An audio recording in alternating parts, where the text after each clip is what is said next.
Hello everyone, I hope आप सब ठीक होंगे और ये हमारा बहुत ही ऑसम सा चैनल बायोलॉजी के एक वॉक। तो आज का जो हमारा टॉपिक है मैं आपको बताऊंगा। उससे पहले एक दो चीज़ें मुझे आपको इन्फॉर्म करना है। सबसे पहली चीज़ क्या, अभी आपके बोर्ड्स के एग्जाम चल रहे हैं, क्लास 12th बोर्ड के। ओके, तो उसमें 22 तारीख को क्या है, इंग्लिश का पेपर है, 22 फेब। ठीक है, आपका क्या है, इंग्लिश का पेपर है।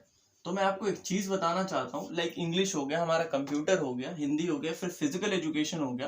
तो ये जो हमारे मेन स्ट्रीम सब्जेक्ट्स नहीं होते, साइड के जो सब्जेक्ट्स होते हैं, ये बहुत ज्यादा स्कोरिंग है। तो इसको आप बहुत ही ध्यान से पढ़ें, क्योंकि क्या होगा, जो बच्चे पीसीबी जिनके पास होती है, फिर पीसीएम जिनके पास होती है, तो ये काफी टाइम टेकन और थोड़े कठिन भी होते हैं इनके कंपेरिजन में। हम लोग पूरी साल इसकी कोचिंग लगाते हैं और बहुत अच्छे से घर पे भी पढ़ते हैं, क्लास में भी अटेंटिव होकर पढ़ते हैं। लेकिन कई बार क्या होता है, इन सब्जेक्ट्स को हम लोग नेग्लेक्ट कर देते हैं शुरुआत से आखिर तक। तो क्या करें, इस पर आप थोड़ा ध्यान बढ़ा दें। अगर यहाँ पर आपकी परसेंटेज या फिर मार्क्स गिरते हैं तो वो ये संभाल लेंगे, इंग्लिश, फिजिकल एजुकेशन या कंप्यूटर जैसे सब्जेक्ट। तो इस चीज पर आप पूरा ध्यान दें। ठीक है, एक बात तो ये हो गई। और दूसरी बात मुझको आप ये बतानी है कि 19 मार्च को आपका बायोलॉजी का पेपर है। ठीक है, अप्रोक्स एक महीना है, लगभग एक महीना है आपके पास। तो हम क्या करने वाले हैं, मैं सोच रहा हूँ, जो बायोलॉजी के अंदर सबसे ज्यादा रिपीट हो रखे हैं चैप्टर्स, या फिर उनके जो टॉपिक्स हैं रिपीट हो रखे हैं, पीवाईक्यूज के अंदर जो चीजें पूछ रखी हैं, तो इस वीडियो के बाद से मैं उन टॉपिक्स को उठाऊंगा और क्लास 12th बायोलॉजी में बोर्ड्स के लिए उन चीजों को कवर करने वाला हूँ। For example genetics and evolution अकेले एक ऐसी यूनिट है जो 20 मार्क्स कवर करती है। ठीक है, उसके इंपॉर्टेंट जो टॉपिक्स होंगे मैं इस वीडियो के बाद से कवर करना स्टार्ट कर दूंगा। अगर आप पर डे एक वीडियो भी देखते हैं तो कम से कम एक महीने में अच्छा खासा जो हिस्सा है वो आप कवर कर लेंगे। जिन बच्चों ने अभी तक बायोलॉजी पे ध्यान नहीं दिया, मैं जिस तरीके से पढ़ाऊंगा, क्योंकि मुझे बायोलॉजी रटना नहीं आती, ठीक है, मैं पढ़ता हूँ कंसेप्चुअली, लॉजिकली चीजों को रिलेट करके। और जेनेटिक्स तो बहुत ही इंटरेस्टिंग का सा ब्रांच है। ठीक है, तो जेनेटिक्स को हम बहुत अच्छे से पढ़ने वाले हैं। फिर उसके बाद बायोटेक देख लेंगे, सेक्सुअल रिप्रोडक्शन, फ्लावरिंग प्लांट, वो भी बहुत इंपॉर्टेंट हमारा चैप्टर है। ठीक है, तो मैं आपको यही बताना चाह रहा था कि इस वीडियो के बाद से, आज की वीडियो के बाद से, अब मैं क्या करूंगा, बायोलॉजी बोर्ड्स के लिए बेसिकली 19 मार्च को जो है हमारा एग्जाम है बायोलॉजी का, उसके लिए जो हाई स्कोरिंग टॉपिक्स हैं या फिर मोस्ट रिपीटेड टॉपिक्स हैं, उन पर मैं आपको उन चीजों को पूरी तरीके से एक्सप्लेन करूंगा, जिससे कि आपके 5 मार्क्स, 3 मार्क्स, 2 मार्क्स के जो क्वेश्चन हैं बहुत अच्छे से बन जाए। ठीक है, तो बेसिकली मैं आपको यही चीज एक्सप्लेन करने वाला था। आज का अब हम देख लेते हैं हमारा टॉपिक क्या है। ठीक है, तो मैं चाहता हूँ कि हमारे मेरी वीडियोस को ज़्यादा से ज़्यादा देखें, आपको बहुत ज़्यादा हेल्प मिलने वाली है इन केस ऑफ बायोलॉजी। ठीक है, तो क्योंकि मैं बायोलॉजी आपको पढ़ाऊंगा और बोर्ड्स के लिए तो बहुत अच्छे से हम इस चीज़ को समझने वाले हैं। तो आज का हमारा जो गोल है वो समझ लेते हैं। बेसिकली टुडेज गोल, आज हम जो पढ़ने वाले हैं, बेसिक्स ऑफ जेनेटिक्स कह सकते हैं इसमें, कि ये सब कुछ है। अगर ये चीजें आपको नहीं पता तो जेनेटिक्स आपको समझ में नहीं आने वाली। और जिस तरीके से मैं समझाऊंगा कि आपको लगेगा कि आपने इस तरीके से इन सब चीजों को नहीं समझा है। बेसिकली हम लोग क्या करते हैं क्लासेस के अंदर, टीचर्स, बोर्ड्स में तो ये चीज होती है कि ओरली चीजों को समझा देते हैं, इतने अच्छे से एक्सप्लेनेशन नहीं करते। जो बच्चे कॉम्पिटिटिव एग्जाम की तैयारी करते हैं उन्हें पता होता है कि इनके अंदर कितनी डेप्थ होती है और इन्हें कितना इंटरेस्टिंग बनाकर हम लोग समझ सकते हैं। ठीक है, तो डीएनए पढ़ेंगे, जीन पढ़ेंगे। बेसिकली जीन क्या होता है, या फिर हमारा क्रोमेटिन क्या होता है, क्रोमेटिन, हर चीज को कंसेप्चुअली समझेंगे हम लोग। फिर हमारा क्रोमोसोम क्या होता है। तो ये है 1 2 3 4 हमारे जो टॉपिक्स हैं, इनको बहुत अच्छे समझने वाले हैं। तो आइए स्टार्ट कर देते हैं बहुत ही इंटरेस्ट के साथ हमारा जो आज का टॉपिक है। ठीक है, बेसिकली क्या है, आज हम बेसिक्स ऑफ जेनेटिक्स पढ़ना है। नेक्स्ट लेक्चर से हम स्टार्ट करने वाले हैं। मैं आपको बाकायदा शेड्यूल भी बता दूंगा या फिर पूरा का पूरा प्लानर दे दूंगा कि किस हिसाब से हम टॉपिक वाइज मूव करते चलेंगे। ठीक है, तो आज का जो हमारा टॉपिक है उसको हम स्टार्ट करते हैं। बेसिकली डीएनए से स्टार्ट करते हैं। इस चीज को आप देख सकते हैं यहाँ पे। आपकी नजर में डीएनए क्या चीज होती है? डीएनए तो हम लोग बहुत जब छोटे होते हैं, 9 10 से डीएनए डीएनए डीएनए डीएनए सुनने लगते हैं। लेकिन बेसिकली डीएनए को आप क्या सोच सकते हैं? डीएनए को आप सोच सकते हैं एज ए थ्रेड, कि एक धागा होता है। आप देख सकते हैं ये हमारा जो डीएनए है, इसको आप क्या सोच सकते हैं? इसको आप सोच सकते हैं, ब्लू पेन यूज कर लेता हूँ, ऐसा करता हूँ। इसको आप सोच सकते हैं थ्रेड, कुछ नहीं, डीएनए को आप एक थ्रेड मान लीजिए। ठीक है। डीएनए बेसिकली हमारा डबल स्टैंडर्ड ही होता है। कई केसेस में क्या होता है, in case of bacteriophage single standard भी होता है। मोस्टली जो हमारे लिविंग बींग्स होते हैं, ठीक है, लिविंग ऑर्गेनिजम्स होते हैं, उनके अंदर डीएनए हमारा डबल स्टैंडर्ड ही होता है, इसलिए मैंने यहाँ पर डबल स्टैंडर्ड ही दिखाया। अब डीएनए हमारा क्या होता है, कंडेंस होता है। कंडेंस का मतलब इकट्ठा होना चालू होता है। क्या होता है, इस प्रकार से इकट्ठा होना चालू होता है, ठीक है, देख रहे हैं आप, इकट्ठा होता चला जाता है। तो दिस इज कॉल्ड क्रोमेटिन। इस तरीके से आप चीजों को समझें तो भूलने ही वाले नहीं जेनेटिक्स को, ठीक है। फिर और हमारा डीएनए कंडेंस होता जाता है, और ज्यादा डीएनए कंडेंस होता जाता है, ठीक है। हर चीज को समझाऊंगा कि ये चीजें हुई क्यों, डीएनए से हमें क्रोमेटिन और फिर क्रोमेटिन से क्रोमोसोम बनाने की जरूरत ही क्यों पड़ी। जब हमारे पास थ्रेड था, एक सिंपल स्ट्रक्चर था, ये हमने कॉम्प्लेक्स चीजें क्यों बनाई, एनर्जी क्यों वेस्ट की। बॉडी के अंदर तो हर चीज को बनाने के लिए एनर्जी लगती है, कुछ फ्री में नहीं होता, ठीक है। क्रोमोसोम, ठीक है, क्रोमोसोम। तो हमारा सबसे पहले एक सिंपल स्ट्रक्चर होता है, दैट इज थ्रेड। बेसिकली आप धागा मान लें, उसे कुछ नहीं, एक धागा, डबल स्टैंडर्ड धागा आपस में लिपटा हुआ। फिर उसके अंदर कंडेंसेशन होती है जिससे क्रोमेटिन बनता है, यानी कि हमारा जो डीएनए होता है वो इकट्ठा होता है, पैकेज्ड होता है। तो फिर क्रोमेटिन के बाद क्रोमोसोम बनता है। अब कंडेंसेशन का मतलब मैं आपको बता दूं, बेसिकली कंडेंसेशन क्या चीज होती है।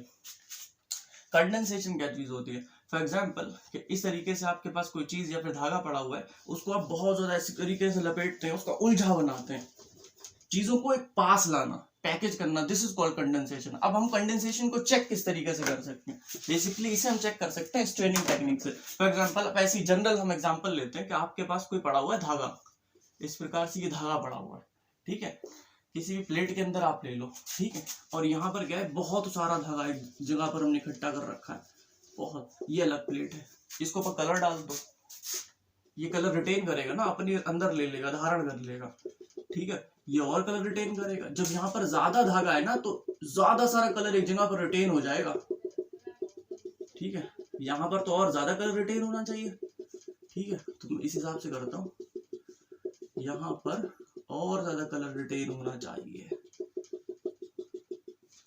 बेसिकली डार्क अपीयरेंस इसका आएगा, डार्क अपीयरेंस इसका आएगा, ये डार्क कलर देगा, जबकि ये लाइट कलर देगा, क्योंकि यहाँ पर हमारा जो धागा है बहुत ज्यादा पास पास है, एक जगह पर इकट्ठा है, तो यहाँ पर डार्क अपीयरेंस आएगा, ये कलर को ज्यादा रिटेन करेगा, जबकि ये कलर को कम रिटेन करेगा। कंडेंसेशन का बेसिकली मतलब होता है चीजों को इकट्ठा करना या फिर पास लाना। उसके लिए एक टेक्निक होती है कि चेक करना कि क्या चीज कौन, मतलब डीएनए के केस में कि कौन सा हमारा डीएनए है जो ज्यादा कंडेंस है, उसके लिए हम कलर डालते हैं, इसके ऊपर देखते हैं किसी ने ज्यादा कलर रिटेन करा, डार्क दिखा दिया, वो ज्यादा कंडेंस हो गया। तो बेसिकली अगर हम डीएनए को यहाँ पर कलर करेंगे, स्टेन करेंगे, रिटेन नहीं सॉरी स्टेन करेंगे, और इसे स्टेन करेंगे, तो जाहिर सी बात है ये ज्यादा कलर को रिटेन करेगा और डार्क दिखाई देगा, फिर ये उससे ज्यादा कलर को रिटेन करेगा और डार्क दिखाई देगा। तो इस तरीके से हम कंडेंसेशन को पहचानते हैं, कौन ज्यादा कंडेंस है, ठीक है। तो ये होता है हमारा कंडेंसेशन, स्टेनिंग टेक्निक से हम इस चीज को पहचान लेते हैं। तो बेसिकली डीएनए क्या चीज होती है, डीएनए क्या चीज होती है हमारी, डीएनए होता है is a thread like structure,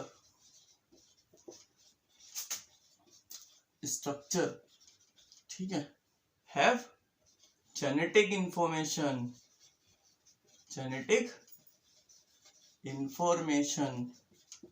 फिर हमारा डीएनए से क्या चीज बनती है, डीएनए से हमारा बनता है क्रोमेटिन, थोड़ा सा नीचे कर ले, डीएनए से हमारा बनता है क्रोमेटिन।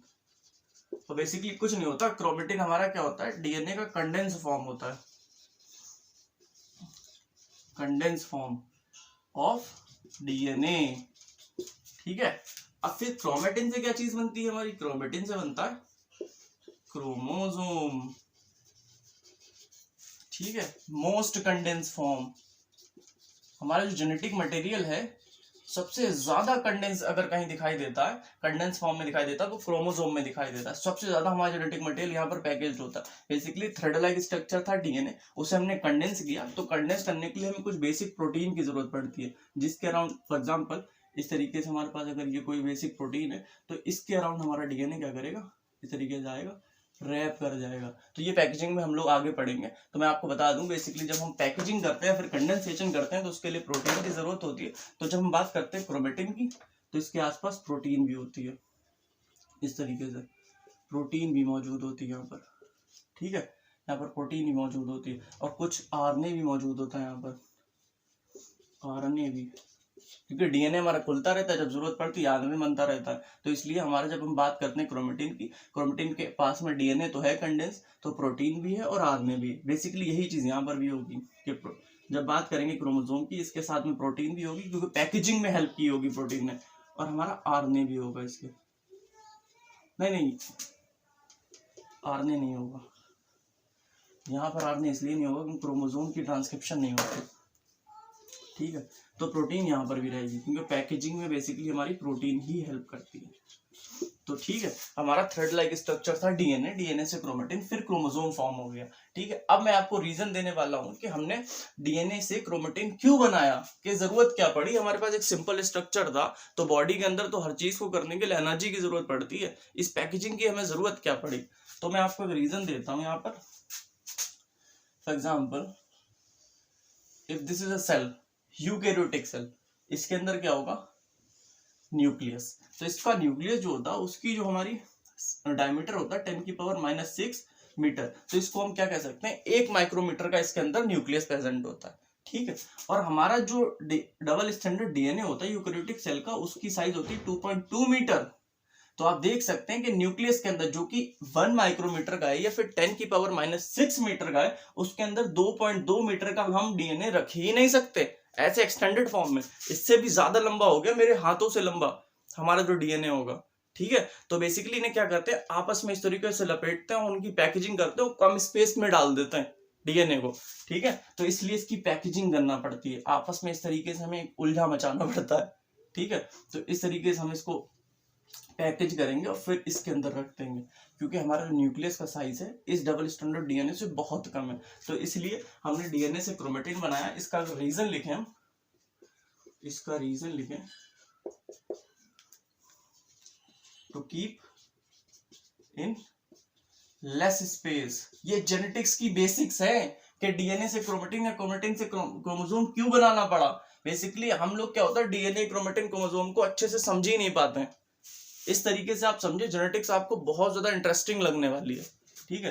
अब बात आती क्रोमेटिन से हमें क्रोमोसोम क्या बनाना पड़ा, क्यों बनाना पड़ा, जरूरत क्या थी कि चलो यहाँ से यहाँ इसलिए हम ले आए क्योंकि हमने स्पेस कम था, इसके अंदर रखना था। लेकिन क्रोमेटिन से क्रोमोसोम क्यों बनाया। अब एक बात होती है, जब हम सेल को डिवाइड करते हैं, फॉर एग्जाम्पल कोई पेरेंटल सेल है, कोई इस प्रकार से अगर सेल है, ठीक है, तो उसके डिवीजन से क्या होता है, उसके डिवीजन से 2 डॉटर सेल्स बनते हैं। हमें मालूम है जेनेटिक इंफॉर्मेशन जो होती है पेरेंट सेल की, दोनों के पास बराबर और इक्वल पहुंचना चाहिए, दोनों के दोनों सेल्स के पास बराबर और इक्वल पहुंचना चाहिए, ठीक है। फॉर एग्जांपल यहाँ पर कोई प्रोसेस हो रही है लाइक ग्लाइकोलिसिस, तो ग्लाइकोलिसिस इसमें भी होना चाहिए, ग्लाइकोलिसिस इसमें भी होना चाहिए। तो जेनेटिक इंफॉर्मेशन की एक कॉपी यहाँ जाएगी, एक कॉपी यहाँ जाएगी, लेकिन ये चीज हम बराबर से करेंगे कैसे। इस चीज में इक्वालिटी लाना है हमें कि जेनेटिक इंफॉर्मेशन ऐसा नहीं डिस्टर्ब हो जाए, एक सेल के पास ज्यादा चली जाए, दूसरे सेल के पास कम रह जाए। फॉर एग्जांपल अगर आपके पास ऐसे ही जेनेटिक मटेरियल है, सॉरी ऐसे इस तरीके से क्रोमेटिन है, और दूसरी तरफ आपके पास ये क्रोमोसोम है, आप बताएं किस चीज को हाफ करना आसान होगा, किस चीज को हाफ करना आसान होगा। इसे आप बिल्कुल भी इसे ऐसे हाफ कर सकते हैं, इसे इक्वली हाफ नहीं कर सकते आप, ठीक है। यहाँ पर प्रॉब्लम होगी, जेनेटिक इंफॉर्मेशन क्या होगी, डिस्टर्ब हो जाएगी, किसी एक सेल के पास ज्यादा चली गई, दूसरे के पास कम गई। लेकिन जब बात करते हैं क्रोमोसोम की, तो 20 से इस तरीके से आप डिवाइड कर सकते हो उन्हें। यहाँ पर क्या सेंट्रोमियर होगा, समझ रहे आप, इस तरीके से डिवाइड कर सकते हो, दोनों के दोनों डॉटर सेल्स को जेनेटिक इंफॉर्मेशन हम डिस्ट्रीब्यूट कर देंगे। तो बेसिकली ये रीजन होता है कि क्रोमेटिन से क्रोमोसोम क्यों बनाया हमने। तो इसका भी रीजन हम लिख देते हैं यहाँ पर, इसका रीजन लिख देते हैं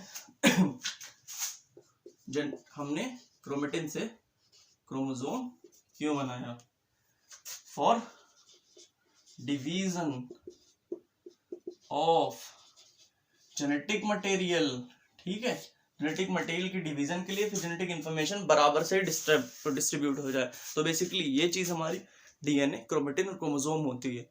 इसमें भी हम क्रोमोसोम को और अच्छे से समझेंगे, क्रोमोसोम किस तरीके से होता है। हमारा सिंगल क्रोमेटेड का क्रोमोसोम होता, फिर आगे जाके डबल क्रोमेटेड का क्रोमोसोम होता। हम लोगों को बहुत से कंफ्यूजन रहते हैं क्रोमोसोम को लेकर, वो सब के सब क्लियर कर लेंगे हम लोग, ठीक है। तो अभी इस चीज को इरेज करते हैं पहले हम। तो बेसिकली आपको समझ में आ गया, हमारा सिंगल डबल स्टैंडर्ड जो होता है सिंपल स्ट्रक्चर होता है, थ्रेड लाइक एक धागा होता है डीएनए, कुछ नहीं उसकी कंडेंसेशन से हमारा क्रोमेटिन बनता है, फिर क्रोमेटिन से हमारा और ज्यादा कंडेंस जो होता है वो क्या फॉर्म हो जाता है, वो हमारा क्रोमोसोम फॉर्म हो जाता है। ठीक है एक लॉजिक मैं आपको और देता हूँ, जब हम लोग सेल साइकिल पढ़ते हैं इस तरीके से, अगर सेल साइकिल है हमारे पास, फेजेस ऑफ सेल साइकिल कहते हैं इसको, this is G1 S G2 और M, this M phase is division phase, क्या डिवीजन फेज, डिवीजन फेज। इसके अंदर भी कुछ स्टेजेस होती हैं, prophase, metaphase, anaphase and then telophase. ठीक है, तो हमारा क्या होता है बेसिकली, जो हमारा न्यूक्लियस के अंदर क्या होता है, क्रोमेटिन फॉर्म में ये हमारा जेनेटिक मटेरियल प्रेजेंट होता है। जब सेल को डिवाइड करना होता है तो हम क्या करते हैं, एम फेज के अंदर एंटर करते हैं। सेल साइकिल की जो डायरेक्शन होती है इस तरीके से होती है, ऐसे जाते हैं, यहाँ तक सेल पूरा प्रिपेयर करती है डिवीजन के लिए, फिर इसके अंदर डिवीजन होता है एक्चुअली। तो हमारा क्या होता है, यहाँ पर हमें क्रोमोजोम दिखना स्टार्ट हो जाते हैं, क्रोमोजोम दिखना स्टार्ट हो जाते हैं। यहाँ पर प्रोफेज के अंदर क्रोमोसोम जो स्ट्रक्चर होता है, condense form of genetic material, वो दिखना चालू हो जाता है। लेकिन क्या होता है, most condense form of genetic material या फिर हमारा जो क्रोमोसोम है सबसे ज्यादा कंडेंस अगर कहीं दिखाई देता है वो मेटाफेज के अंदर दिखाई देता है। इन तीनों के तीनों मतलब चारों फेज के अंदर या फिर डिवीजन फेज के अंदर बेसिकली हमें सिर्फ और सिर्फ क्रोमोसोम दिखाई देता है। बाकी हमारा अगर सेल डिवाइड नहीं कर रहा है, इंटरफेज के अंदर यहाँ से लेकर यहाँ तक, यहाँ से लेकर यहाँ तक इंटरफेस के अंदर हमारा जो हमारा जेनेटिक मटेरियल होता है वो क्रोमेटिन फॉर्म में दिखाई देता है। तो मैं आपको सिर्फ और सिर्फ एक चीज बताना चाहता हूँ, हमारी बॉडी के अंदर सेल्स होते हैं, कुछ डिवाइडिंग होते हैं, बेसिकली कुछ डिवाइडिंग होते हैं, ज्यादातर परमानेंट हो चुके होते हैं। नॉर्मल सेल अगर हम अपनी बॉडी का उठाएंगे तो उसमें हमें क्रोमेटिन दिखाई देगा, जबकि जो भी सेल अगर डिवाइड कर रहा है इस तरीके से, अगर कोई डिवीजन फेज में सेल है जो डिवाइड कर रहा है तो उसमें हमें क्रोमोसोम दिखाई देगा, यहाँ पर भी, यहाँ पर भी, यहाँ पर, यहाँ पर भी। तो आप ये समझे, अगर कोई सेल हमारा डिवाइड कर रहा है तो उसके अंदर हमें क्या दिखेगा, क्रोमोसोम दिखाई देगा, और अगर कोई सेल नॉर्मल है तो उसमें हमारा क्रोमेटिन दिखाई देगा। ठीक है, इस तरीके से ये मैं आपको बात समझाना चाह रहा था, आई होप आपको समझ में आई होगी। तो हमको यहाँ पर बेसिक अंडरस्टैंडिंग हो गई है डीएनए, क्रोमेटिन और क्रोमोसोम के बीच में लाइक फर्क क्या होता है, कि स्ट्रक्चरल फर्क क्या होता है। तो अब हम देखने वाले हैं बेसिकली क्रोमोसोम को बहुत अच्छे से समझेंगे। क्रोमोसोम के अंदर कंफ्यूजन काफी रहता है। ठीक है, तो क्रोमोसोम का हम स्ट्रक्चर बना के देखते हैं एक्चुअली क्रोमोसोम किस तरीके से दिखता है और किस किस फॉर्म में एग्जिस्ट करता है, और उसके स्ट्रक्चर क्या, मतलब उसके पार्ट्स क्या क्या होते हैं, सबको समझने वाले। तो बेसिकली हमारा जो क्रोमोसोम होता है, जो हमारा क्रोमोसोम होता है वो कुछ इस प्रकार से अपीयर होता है, सॉरी,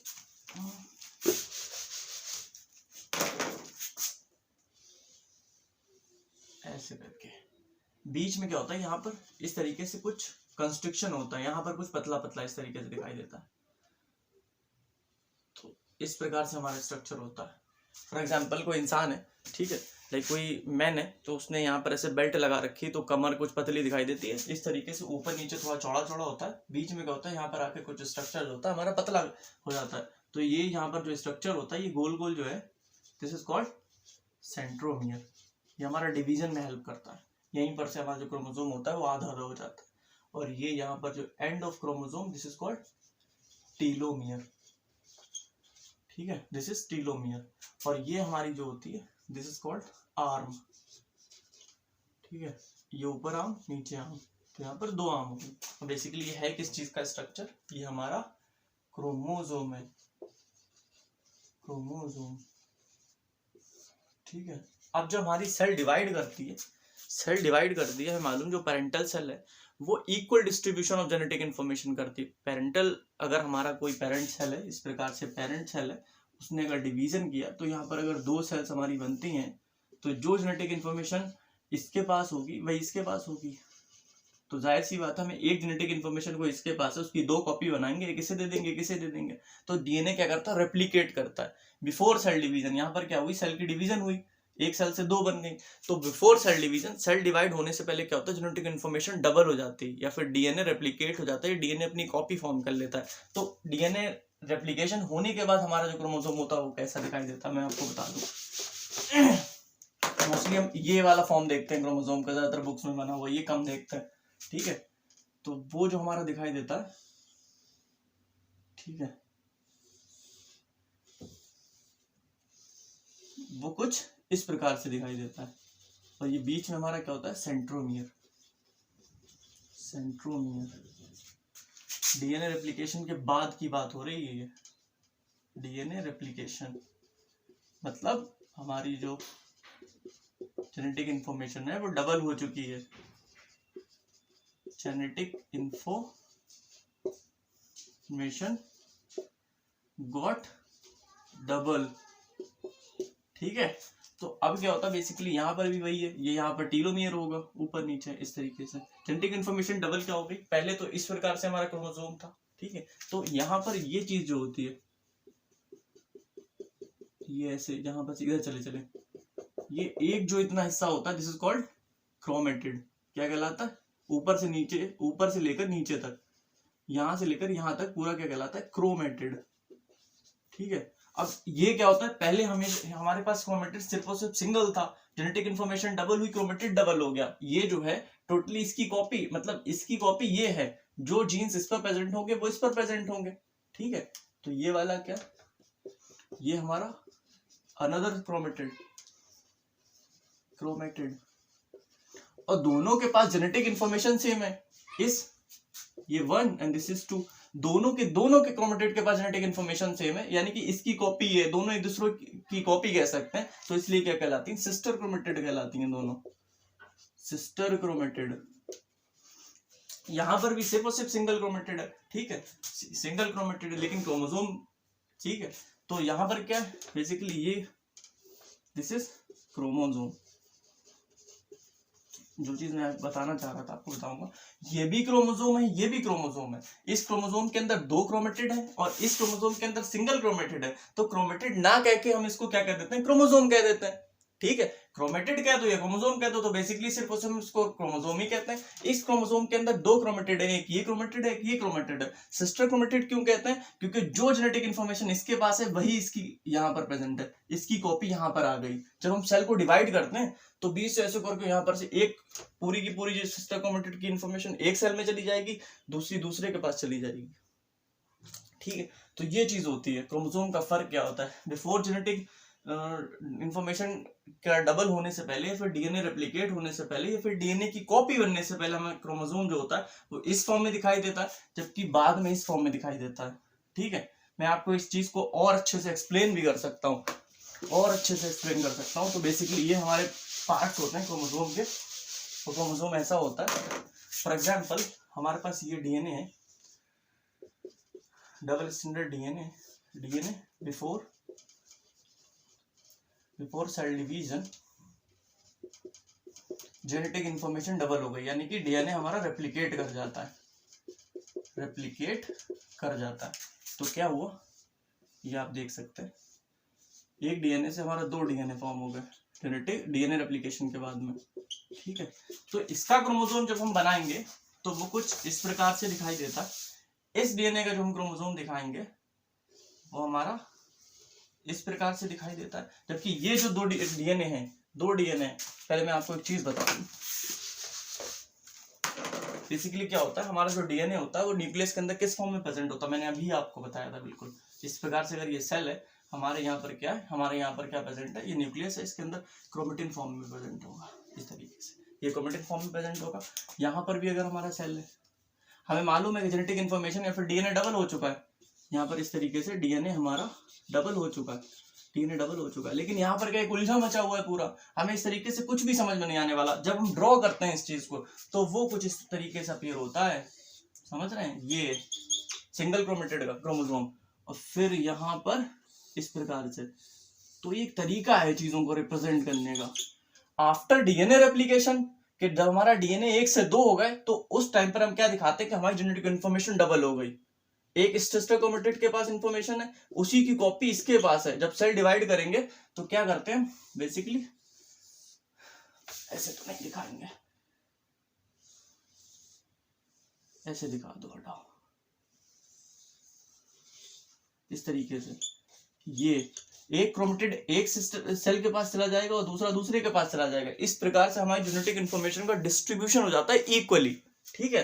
तो क्या होता है हमारा बिफोर रेप्लिकेशन, डीएनए रेप्लिकेशन या जेनेटिक इन्फॉर्मेशन की कॉपी बनने से पहले हम क्रोमोसोम को ऐसे दिखाते हैं, जब डीएनए रेप्लिकेट कर जाता है तो क्रोमोसोम को ऐसे दिखाते हैं। ठीक है, तो हमने सब कुछ देख लिया बेसिकली क्रोमोसोम क्या होता है। अब इसके बाद हम जो देखने वाले हैं वो जीन को समझने वाले हैं, एक्चुअली जीन क्या चीज होती है। ठीक है, तो हमने बेसिक अंडरस्टैंडिंग ले ली और बहुत अच्छे से चीजों को रिलेट करके कॉन्सेप्चुअली समझा कि डीएनए, क्रोमेटिन और क्रोमोसोम के अंदर अंतर क्या होता है। अभी यहाँ तक तो हम काफी समझ चुके हैं, अब इसके बाद हम जीन समझने वाले हैं। तो हमने बेसिकली डीएनए, क्रोमेटिन और क्रोमोसोम को बहुत अच्छे से समझ लिया, क्रोमोसोम के पार्ट्स भी समझ लिए, अब जीन को समझने वाले हैं, जीन एक्चुअली क्या चीज होती है। तो हमारा लास्ट टॉपिक है वो है जीन, कि जीन एक्चुअली क्या चीज होती है। तो इस चीज को हम कितने अच्छे से समझेंगे, देखिए अगर ये हमारा डीएनए है, ये सिंगल स्ट्रैंड था, फिर इसका डबल स्ट्रैंड हो गया, क्योंकि हमारा नॉर्मली जो डीएनए होता है वो डबल स्ट्रैंडेड फॉर्म में ही प्रेजेंट होता है। तो डीएनए क्या है, एक प्रकार का स्ट्रक्चर है।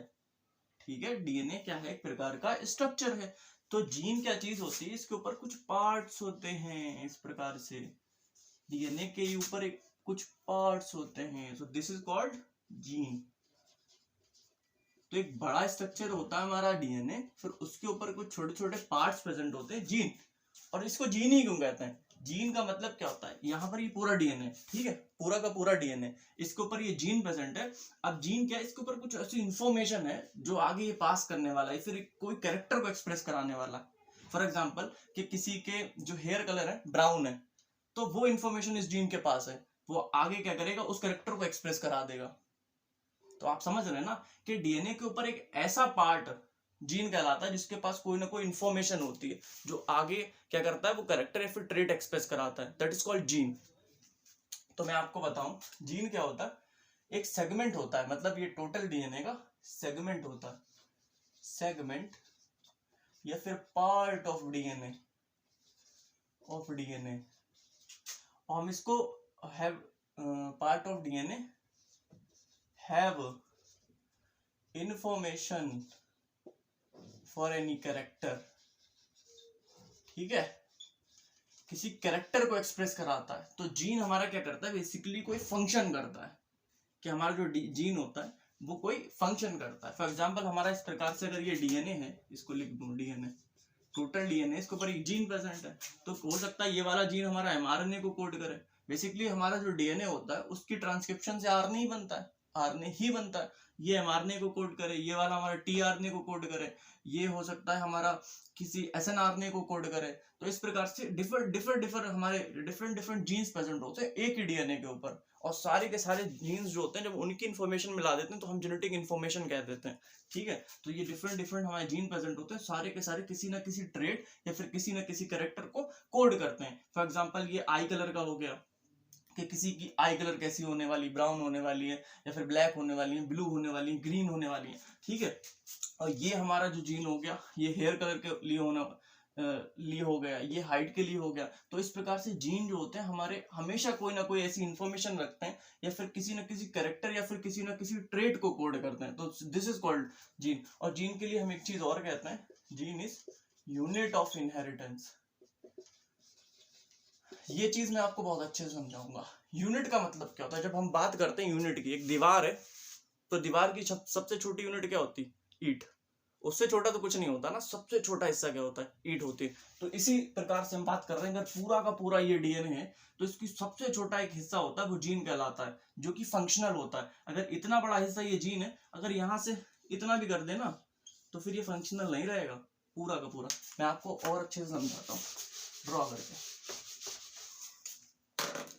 करके समझाता हूँ। For example if this is a DNA 5 prime से 3 प्राइम, ये पोलैरिटी तो आपको पता ही होगी, 5 प्राइम से 3 प्राइम, 3 प्राइम से 5 प्राइम, एंटी पैरेलल पोलैरिटी होती है डीएनए डबल हेलिक्स मॉडल के अकॉर्डिंग। समझ रहे हैं कि एक स्ट्रैंड अगर इस डायरेक्शन में जाएगा तो दूसरा इस डायरेक्शन में जाएगा, ये तो पता होने वाली बात है। एडेनिन के सामने थाइमिन, सी के सामने जी, और जी के सामने सी, तो और फिर हमारा थाइमिन के सामने adenine. For example this is a DNA, तो इसके ऊपर ये कोई पार्ट है इस तरीके से, इतना पार्ट है। If this is a gene, हमारा ये कहलाता है जीन। तो समझ रहे हैं यहाँ पर कितने बेस पेयर होता है, एक ये दोनों मिला के बेस पेयर 1 2 3, तो 3 बेस पेयर से मिलाकर एक जीन बना। तो ये सबसे छोटा यूनिट होता है ना, सबसे छोटा हिस्सा होता है डीएनए का जो फंक्शनल होता है। तो 3 में से अगर 2 भी मैंने अगर इस प्रकार से बेस पेयर्स ले लिए तो ये काम नहीं करेगा, ये फंक्शनल नहीं बचेगा। इसीलिए यूनिट ऑफ इनहेरिटेंस कह रहे हैं कि इससे छोटा हिस्सा, फॉर एग्जांपल इतना बड़ा अगर हिस्सा ले लेंगे तो ये काम नहीं करेगा।